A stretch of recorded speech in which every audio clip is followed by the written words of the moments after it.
Hello everyone, welcome to Sarvocha IAS.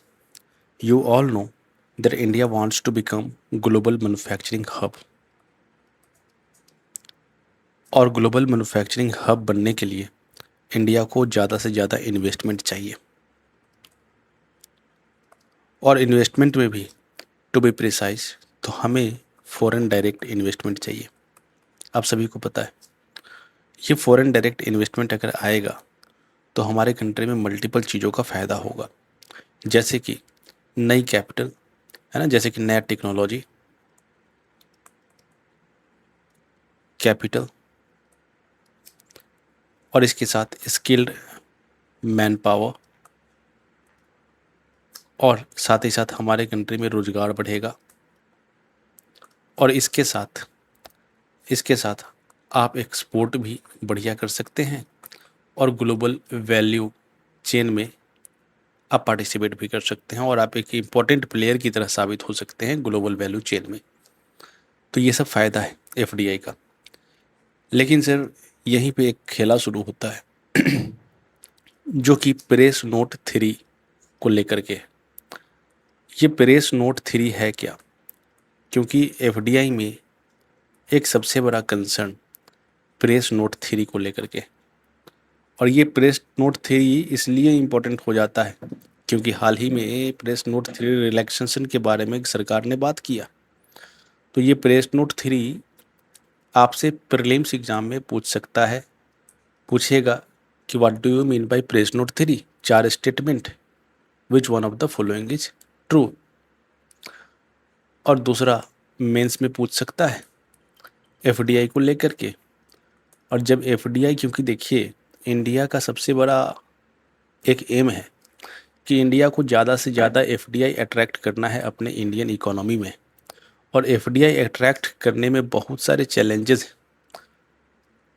तो ये इस टाइप का सवाल आपसे पूछा जाता है कभी कभी कि चैलेंजेस बताइए, एफडीआई इंडिया क्यों नहीं अट्रैक्ट कर पा रहा है। तो वहाँ पे आप अगर ऐसे शब्दों का प्रयोग करेंगे प्रेस नोट 3 तो आपका आंसर बहुत ही इन्फ्लुएंसिव होगा। तो सर आपको पूरा का पूरा ये क्रोनोलॉजी समझना है कि ग्लोबल मैन्युफैक्चरिंग हब बनना चाहते हैं, इन्वेस्टमेंट गैदर करना चाहते हैं, फॉरेन डायरेक्ट इन्वेस्टमेंट हम गैदर करना चाहते हैं, इससे हमारा ये फ़ायदा होने वाला, और बीच में आ जाता है प्रेस नोट 3। तो इस पूरे मुद्दे को समझेंगे हम लोग, शुरुआत करेंगे बिल्कुल जीरो से और समझेंगे कि एफडीआई क्या है। ठीक है, तो पूरे मुद्दे को समझने के लिए आपको हमारे साथ इस लेक्चर में कंटिन्यूअस 10 से 12 मिनट तक बने रहना होगा और पूरा का पूरा कॉन्सेप्ट मैं आपका क्लियर कर दूंगा।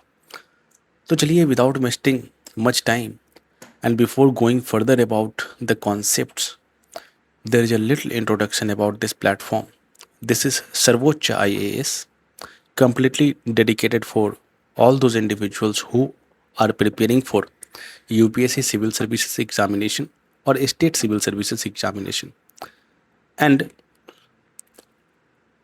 this is the right lecture, this is the right place for all of you.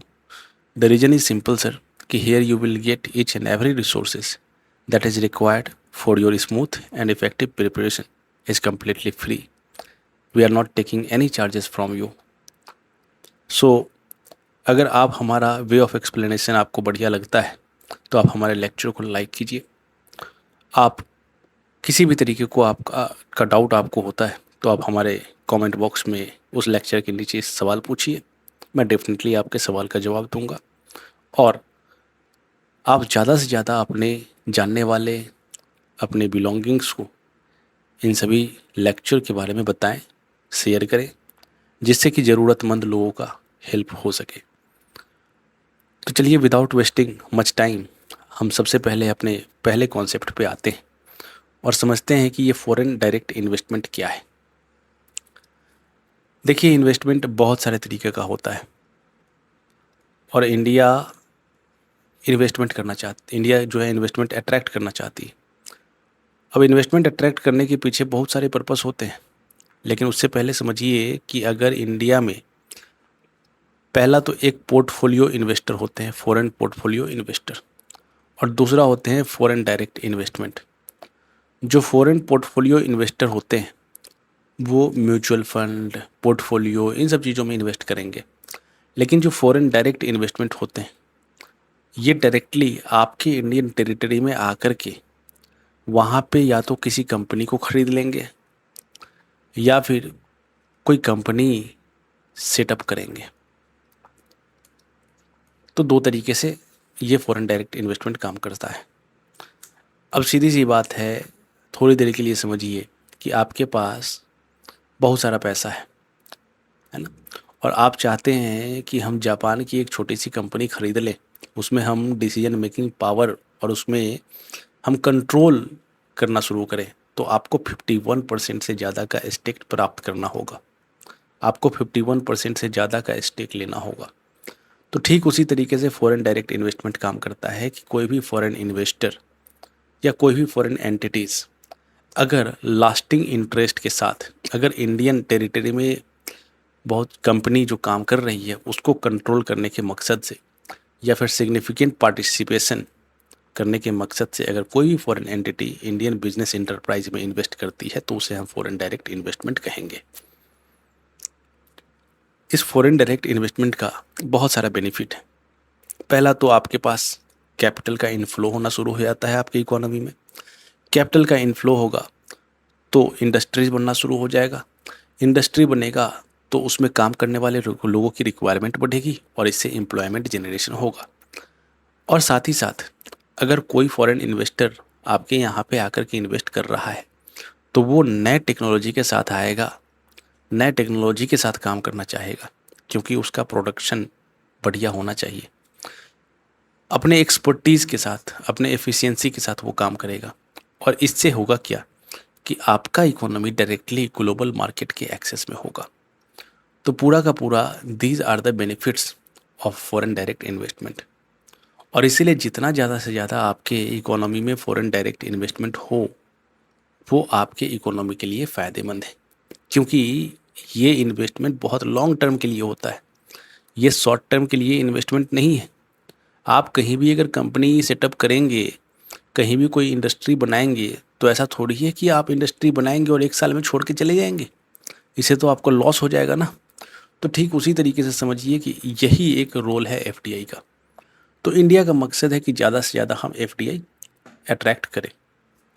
लेकिन आपको पता होगा कि कोविड-19 पैंडेमिक जो कि 2020 में आया, इसके बाद बहुत सारी ऐसी इंडस्ट्रीज़ थी, बहुत सारा ऐसा कंपनी था इंडिया में जिसका वैल्यूएशन कम हुआ।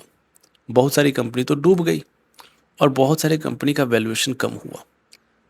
क्योंकि आपके पास प्रॉफिट नहीं है तो वैल्यूएशन ऑटोमेटिकली कम हो जाएगा, और वैल्यूएशन कम होने का मतलब कि आपकी कंपनी की प्राइस जो है वो कम हो गई।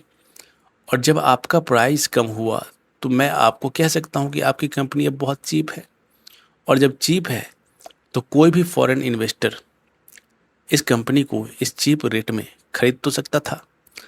और इसीलिए इंडिया का एक कंसर्न था 2020 के टाइम में कि आप जानते हैं कि इंडिया का जो बॉर्डर है, इस बॉर्डर में इंडिया का बॉर्डर और जितने भी नेबरिंग कंट्रीज़ हैं, इस नेबरिंग कंट्रीज़ में जितने भी कंट्रीज़ हैं, जैसे कि यहाँ पे अगर आप देखेंगे तो पूरा का पूरा चाइना, यहाँ पे बांग्लादेश और इधर पाकिस्तान, तो हमारा किसी भी नेबरिंग कंट्रीज़ के साथ रिलेशन बढ़िया नहीं है।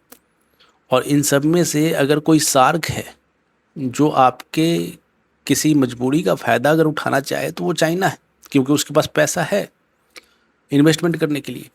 और चाइना इसी ताक में उस समय बैठा हुआ था कि कंपनी की वैल्यूएशन कम हो तो इंडिया में जा कर के हम कंपनी को ख़रीदना स्टार्ट करें। और सोच रही कि चाइना अभी के समय में बार बार चाइना के रीजन से हमारे साइबर स्पेस में अटैक होता है। तो सोचिए कि चाइना अगर आपके कंपनी को इंडियन टेरिटरी में बैठ करके यहाँ के कंपनी को ऑपरेट करे, कंट्रोल करे, तो हमारे लिए एक नेशनल सिक्योरिटी का कंसर्न बन रहा था ये। तो हम नहीं चाहते थे कि चाइना हमारे कंपनी में, हमारे टेरिटरी में इन्वेस्ट करे। और इसीलिए यहाँ से प्रेस नोट 3 आया, क्योंकि प्रेस नोट 3 आने से पहले कोई भी इन्वेस्टमेंट जो कि नॉन सेंसिटिव सेक्टर में हो, जो कि इंडियन टेरिटरी में अगर आप कोई भी इन्वेस्टमेंट करना चाहते थे तो वो ऑटोमेटिक रूट फॉलो होता था। ऑटोमेटिक रूट कहने का मतलब सर कि आपको सरकार से परमिशन लेने की ज़रूरत नहीं है। आप फॉरेन इन्वेस्टर हैं और किसी नॉन सेंसिटिव सेक्टर में आप इन्वेस्ट करना चाहते हैं, तो आपको सबसे पहले क्या करना होगा कि पैसा इकट्ठा करना होगा, इन्वेस्ट करना होगा। आप कंपनी खरीद लीजिए, पार्टिसिपेट कीजिए, कंट्रोल में बैठिए, पूरे तरीके से कंपनी को कंट्रोल कीजिए। वहाँ पे किसी तरीके का कोई परमिशन नहीं लेना था। लेकिन अब क्या हुआ कि सरकार इस नेशनल सिक्योरिटी के कंसर्न को देखते हुए प्रेस नोट 3 के साथ आती है और सरकार कहती है कि अब अगर हमारे नेबरिंग कंट्रीज़, अगर हमारे ऐसे कंट्रीज जिनका ब्लैंड बॉर्डर इंडिया के साथ हो, उनको हम डोमेस्टिक मार्केट में रिस्ट्रिक्ट करेंगे। उनके ऊपर रिस्ट्रिक्शन लगाया गया। रिस्ट्रिक्शन इस बात का लगाया गया कि जो ऑटोमेटिक रूट पहले फॉलो होता था वो अब गवर्नमेंट रूट से फॉलो होने लगा। अब जो डायरेक्टली आप बिना किसी परमिशन के इंडियन डोमेस्टिक मार्केट में आप इन्वेस्ट कर सकते थे, अब आपको सरकार से परमिशन लेने की ज़रूरत होती। तो गवर्नमेंट रूट हमने इस्टेब्लिश किया, mandated strict prior central government approval. और इस बात को समझिए कि ये नेशनल सिक्योरिटी की ही वजह से आपने ये गवर्नमेंट रूट चूज़ किया। लेकिन सवाल ये उठता है सर कि चाइना ही क्यों? लैंड बॉर्डर तो हमारा बहुत सारे कंट्री के साथ है, लेकिन चाइना ही क्यों? तो यहाँ पे जो चाइना का फैक्टर क्या लिखा हुआ है, the policies primary practical impact centred on Chinese capital technology integration and supply chain. तो चाइना का मेजर इन्वेस्टमेंट जो हमारे कंट्री में होता था वो इलेक्ट्रॉनिक्स में है, इलेक्ट्रिक व्हीकल्स में है, स्टार्टअप्स में है, फार्मास्यूटिकल इंडस्ट्रीज में। तो ये सब सेक्टर में चाइना पहले इन्वेस्टमेंट करता था। चाइना का इन्वेस्टमेंट इन सब जगह पे अच्छा खासा था। लेकिन जब आपने नोट 3 लगाया तो ये सब sector, electronic sector, electric vehicle sector, startup sector, pharmaceutical sectors, ये सब इम्पैक्ट हुआ सर।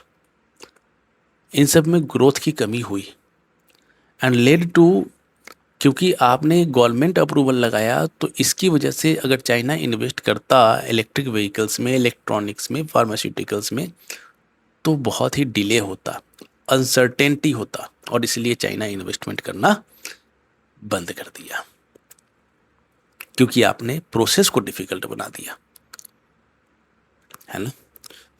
तो सर चाइना के लिए एक इम्पैक्ट था और हमारे कुछ इंडस्ट्रीज़ के लिए जो चाइना पे डिपेंडेंट थी उस पे इम्पैक्ट था। लेकिन हमारा जो एम्बिशन है, हम चाहते हैं कि हम ग्लोबल वैल्यू चेन में एक बहुत ही इंपॉर्टेंट प्लेयर बने। आपको ग्लोबल वैल्यू चेन का मतलब समझ में आना चाहिए।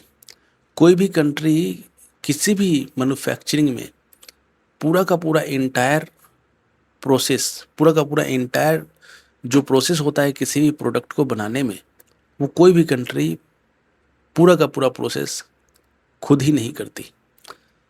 जैसे कि अगर किसी भी प्रोडक्ट का डिजाइनिंग है तो हो सकता है किसी दूसरे कंट्री में हो, उसके लिए जो रॉ मटेरियल हो सकता है किसी तीसरे कंट्री में हो, उसके लिए जो सॉफ्टवेयर यूज़ करेंगे हो सकता है वो कोई चौथे कंपनी का हो, इसमें जो इन्वेस्टमेंट होगा हो सकता है कोई पांचवी कंपनी का हो।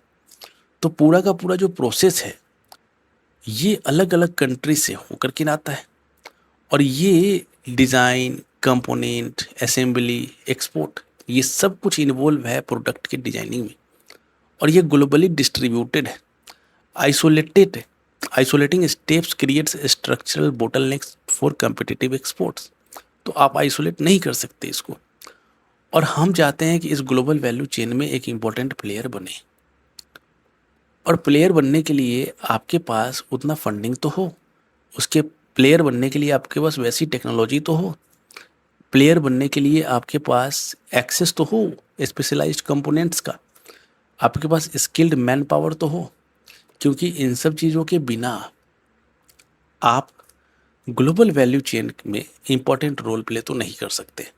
तो ये सब प्री रिक्वेस्ट है आपके सक्सेस के लिए, आपके ग्लोबल वैल्यू चेन में इम्पॉर्टेंट प्लेयर बनने के लिए these are the prerequisite. और ये सब आपको चाहिए, skilled manpower, specialised components, seamless capital and technology inflow. तो सर ये हमारा ग्लोबल वैल्यू चेन है। अब सरकार हाल ही में जब देखी कि पूरे तरीके से सिस्टम जो है अब हमारा सही तरीके से नहीं चल रहा है, कहीं ना कहीं जो हमने नोट थ्री रेस्ट्रिक्शन लाया था उसकी वजह से बहुत सारी इंडस्ट्रीज, बहुत सारी सेक्टर्स जो है हमारा इम्पैक्ट किया है। तो सरकार कहती है कि हम उस पॉलिसी में रिलैक्सेशन देंगे। पॉलिसी रिलैक्सेशन के पीछे जो वजह बताया जाता है वो बताया जाता है calibrated approach, moving from blanket bans to structured risk mitigated evaluations for broader border sharing nations. अब जो है आप क्या कर रहे हैं कि आप ब्लैंकेट, ये क्या बन गया भाई, अब जो है आप ब्लैंकेट बैन नहीं करने वाले। अब जो है सबसे पहले आप क्या करेंगे कि आप स्ट्रक्चर्ड तरीके से रिस्क मिटिगेशन इवेल्युएशंस करके जो भी बॉर्डरिंग नेशंस हैं आप आइडेंटिफाई करेंगे कि कम से कम रिस्क मिटिगेशन है ना। दूसरा, फास्टर स्क्रूटनी, जो भी नॉन सेंसिटिव प्रोजेक्ट है ना, experience expedited administrative clearances to boost momentum. तो आप जो भी नॉन सेंसिटिव सेक्टर में अगर इन्वेस्टमेंट आ रहा है तो उसका आप जल्दी से जल्दी फास्टर स्क्रूटनी करें और उसको जल्दी से जल्दी अप्रूवल दें। अब ठीक है, आपके यहाँ पे आकर के फॉरेन इन्वेस्टमेंट आया, आपके यहाँ पे कंपनी सेटअप हुई, नई मशीनरी लगी, लेकिन नई मशीनरी के लिए आपको टेक्नीशियन भी तो चाहिए, आपको स्किल्ड मैन पावर भी तो चाहिए, जो कि आकर के हमारे डोमेस्टिक बाउंड्री में हमारे लोगों को ट्रेन करे। और वो स्किल्ड मैन पावर तब आएगा जब आप अलाउ करेंगे, जब आप ईज करेंगे, प्रोसेस को आसान बनाएंगे कि विदेशी आदमी जो लैंड बॉर्डर, जो भी कंट्रीज जो इंडिया के बॉर्डर से हैं, सटे हुए हैं, उनके लिए आसान हो जाए आना। और इसीलिए फॉरेन टेक्नीशियंस के लिए वीज़ा का प्रोविज़न आप इजी कीजिए। और dual objective, revive investment and technology transfer while strictly maintaining security safeguards. तो आपको ये डुअल ऑब्जेक्टिव इंश्योर करने की ज़रूरत है। तो the rational behind policy relaxation is simple sir. पहली चीज़, we wanted to take a calibrated approach so that we could mitigate risk, so that we could evaluate sectors where we could achieve risk mitigation. दूसरा, faster scrutiny, इसके लिए हमें जो है policy को relax करने की ज़रूरत है टेक्नीशियन के एक्सेस के लिए, और हम अपने डुअल ऑब्जेक्टिव को फुलफिल करने के लिए हमें पॉलिसी रिलैक्स करने की ज़रूरत है। पर सवाल ये उठता है फिर कि नेशनल सिक्योरिटी और स्ट्रेटेजिक ऑटोनॉमी, आप नेशनल सिक्योरिटी के बारे में को प्रायोरिटी देंगे या स्ट्रेटेजिक ऑटोनॉमी को प्रायोरिटी देंगे? किसको आप प्रायोरिटी देंगे? या फिर दोनों के बीच में बैलेंस निकालने की कोशिश करेंगे? क्योंकि अल्टीमेटली बैलेंस पे ही पूरा दुनिया टिका है, तो आपको बैलेंस करने की ज़रूरत है।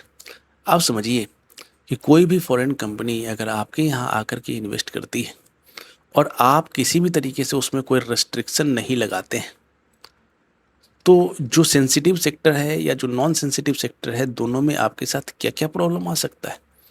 स्ट्रेटेजिक एसेट एक्विजिशन का प्रॉब्लम आएगा, क्रिटिकल टेक्नोलॉजी का एक्सपोजर हो जाएगा। आप सोचिए ना, चाइना को पता चल जाएगा कि यूरेनियम कहाँ है, चाइना को पता चल जाएगा कि आप न्यूक्लियर पावर प्लांट कहाँ बना रहे हैं, और इस तरीके से चाइना जब आपके यहाँ का डाटा, आपके यहाँ का क्रिटिकल टेक्नोलॉजी, आप क्या क्या, कौन कौन सी, आप कहाँ पे आप कमज़ोर हैं, ये सब अगर चाइना को पता चल जाए तो उसके लिए तो बहुत आसान हो जाएगा इंडियन टेरिटरी को कंट्रोल करना।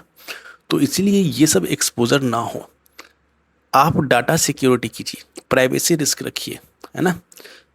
आप क्रिटिकल इंफ्रास्ट्रक्चर वल्नरेबिलिटी, ये जो है कहीं ना कहीं हमारे बॉर्डर कंट्रीज को पता चल सकता है।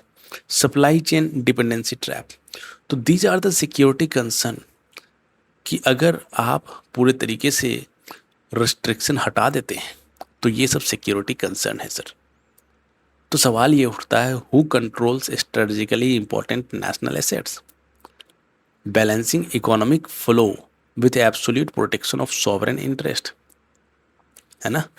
क्योंकि आपका अगर ये सिक्योरिटी कंसर्न है और आप चाहते हैं कि इन सब चीज़ों को हम प्रोटेक्ट करके रखें, हम अपने डाटा को प्रोटेक्ट करें, हम अपनी क्रिटिकल टेक्नोलॉजी का एक्सपोजर ना होने दें, है ना, तो आपको क्या करना पड़ेगा, आपको एक बैलेंस मेंटेन करना पड़ेगा।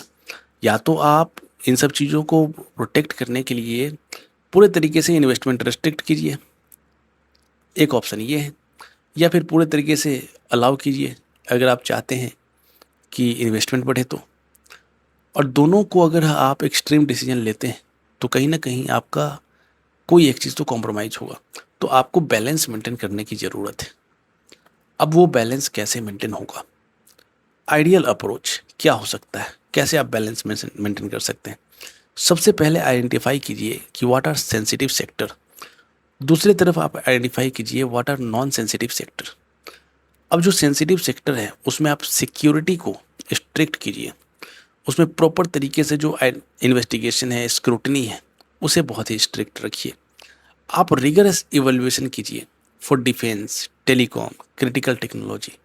तो इन सब चीज़ों में आप जो हैं बहुत ही स्ट्रिक्ट स्क्रूटनी करिए। नॉन सेंसिटिव सेक्टर जो है वहाँ पे fast track approval pathway encourage कीजिए, है ना। फास्ट ट्रैक अप्रूवल पाथवे मतलब कंपनी अगर आना चाहे, इन्वेस्ट करना चाहे नॉन सेंसिटिव सेक्टर में, तो आप ज़्यादा डिले मत कीजिए ना, ब्यूरोक्रेटिक डिले मत कीजिए। आप उसको ठीक है रिस्क असेसमेंट कीजिए उसका और अप्रूवल दीजिए। स्ट्रेटेजिक टेक्नोलॉजी, जो आइडियल अप्रोच ये है कि ठीक है अब इन्वेस्टमेंट आ रहा है, तो जो इन्वेस्टमेंट आ रहा है उसकी वजह से जो प्रोजेक्ट बनने वाला है उसका सिक्योरिटी असेसमेंट कीजिए कि कहीं वो कंपनी या कोई फॉरेन डायरेक्ट इन्वेस्टमेंट अगर हमारे यहाँ पे आ रही है तो कहीं कोई जासूसी तो नहीं कर रहा, या फिर कहीं किसी तरीके से वो हमारे कंट्री का डाटा तो लीक नहीं कर रहा है। तो इस तरीके से आप टेक्निकल और सिक्योरिटी असेसमेंट कीजिए। और रूटीन प्रोजेक्ट्स आप टाइम बाउंड मैनर में predictable administrative clearance channels to boost investor confidence. आप रूटीन प्रोजेक्ट है ना, टाइम बाउंड मैनर में आप प्रोजेक्ट का कंप्लीशन को देखें कि कब तक कंप्लीट हो रहा है। आप क्लियरेंसेस दीजिए टाइम टू टाइम, है ना, कि आपको हम इतने महीने में ये क्लियरेंस देंगे, दूसरे महीने में आपको ये क्लियरेंस देंगे, और आप प्रॉपर मॉनिटरिंग करते रहिए। तो इससे क्या होगा कि आप रिस्क बेस्ड स्क्रीनिंग करना स्टार्ट करेंगे। और ये इस तरीके से आपने ना पूरे तरीके से एफडीआई को अपने नेबरिंग कंट्री से अपने एफडीआई को नहीं तो रेस्ट्रिक्ट किया और ना ही आपने पूरे तरीके से अलाउ किया। आपने जो किया वो आपने क्लासीफाई कर लिया कि सेंसिटिव सेक्टर कौन है, नॉन सेंसिटिव सेक्टर कौन है, और फिर उसमें आपने स्ट्रेटेजिक टेक्नोलॉजी, है ना, उसमें आपने सिक्योरिटी असेसमेंट, उसमें आपने रूटीन प्रोजेक्ट को टाइम बाउंड मैनर में एडमिनिस्ट्रेटिव क्लियरेंस जो है उस माध्यम से आपने सब कुछ ठीक करने की कोशिश की। अब वे फॉरवर्ड क्या है फॉर इंडियाज एफडीआई रेजिम। पहली चीज़ पॉलिसी इन्हांसमेंट, जो कि मैं अभी थोड़ी देर पहले आपको बताया। Predictable time bound approval mechanism, clear transparent screening criteria and comprehensive risk based FDI framework. तो इस तरीके से अपने पॉलिसी में आप बदलाव लाइए। और स्ट्रेटेजिक रेजिलियंस क्या है, सप्लाई चेन डाइवर्सिफिकेशन। अब इस बात को समझिए कि सप्लाई चेन डाइवर्सिफिकेशन कहने का मतलब क्या, अगर हम क्रिटिकल मिनरल की हमें आवश्यकता है, रेयर अर्थ एलिमेंट्स की हमें आवश्यकता है, क्योंकि हम ज़्यादा से ज़्यादा सेमीकंडक्टर, ज़्यादा से ज़्यादा हम टेक्नोलॉजी बढ़ाना चाहते हैं, तो हमें इन सब मिनरल्स की ज़रूरत पड़ेगी। और इस पे हम अगर सिर्फ और सिर्फ चाइना पे डिपेंडेंट रहें तो कल की डेट में अगर चाइना किसी भी तरीके से अपने एक्सपोर्ट को बैन करे तो इससे हम कम्प्लीटली वल्नरेबल हो जाएंगे। तो हमें सप्लाई चेन डाइवर्सिफिकेशन करना होगा, हमें अल्टरनेटिव सोर्स ढूंढना होगा जहाँ से हम अपने नीड को फुलफिल कर सकें। बिल्डिंग डोमेस्टिक टेक्नोलॉजिकल कैपेबिलिटीज़, आप रिसर्च एंड इनोवेशंस कीजिए, रिसर्च एंड डेवलपमेंट पे खर्च कीजिए पैसा, ताकि आप अपनी कंट्री में अपनी इंडिजिनस टेक्नोलॉजी का ग्रोथ कर सके। And reduce dependence on single sources, इसका सीधा सीधा मतलब है कि आप अपने सोर्सेज को डाइवर्सिफाई कीजिए। तो कोर एम क्या है? Open yet secure FDI regime. तो ये पूरा का पूरा मुद्दा है सर नोट 3 रिलैक्सेशन को लेकर के। आई होप कि आपको नोट 3 समझ में आया होगा। नोट 3 का सिंपल शब्द में अभी तक यही है कि आपने अपने बॉर्डरिंग कंट्रीज़ से जो भी इन्वेस्टमेंट आए उसको आपने रेस्ट्रिक्ट किया, उसका जो ऑटोमेटिक रूट था उसे आपने गवर्नमेंट रूट में शिफ्ट किया। बस यही आपको जानने की आवश्यकता है। लेकिन ये पूरा का पूरा डिटेल नॉलेज मैं आपको इसलिए प्रोवाइड कराया हूँ क्योंकि जब मेंस में बैठें तो आपको एक ब्रॉड पिक्चर आपके दिमाग में होना चाहिए। अब यूपीएससी में मेंस का आंसर स्ट्रक्चर किस तरीके से हो सकता है? इसका इंट्रोडक्शन में press note 3 as a security oriented screening mechanism. Body में बेनिफिट्स लिखिए, national security, strategic autonomy, concern में investment bottlenecks, technological gaps, global value chain friction, और वे फॉरवर्ड में risk based transparent and time bound approvals. Conclusion में आपको यही बहुत ही balance तरीके से आपको लिखना है। तो पूरा का पूरा सर मुद्दा यहाँ पर यही है, यही आपको समझने की ज़रूरत है। चलिए, अगर आप हमारे वे ऑफ एक्सप्लेनेशन से सेटिस्फाइड हैं तो हमारे लेक्चर को लाइक कीजिए, और आपको अगर हमारा ये इनिशिएटिव पसंद आया हो तो कमेंट करके हम बताइए, मुझे एक मोटिवेशन मिलेगा। मैं आपके लिए और भी मेहनत से काम करने के लिए तैयार रहूँगा। और मेरे इस चैनल के बारे में ज़्यादा से ज़्यादा लोगों को बताएं, मेरे इस लेक्चर के बारे में ज़्यादा से ज़्यादा लोगों तक बताएं, शेयर करें, व्हाट्सएप, सोशल मीडिया, जहाँ भी आप शेयर कर सकते हैं करें, ताकि जो भी ज़रूरतमंद लोग हैं उन सभी तक हमारा मैसेज पहुँच सके और उनका हेल्प हो सके। अगर वो IAS IPS बनते हैं तो इससे हमारे देश का विकास होगा। चलिए।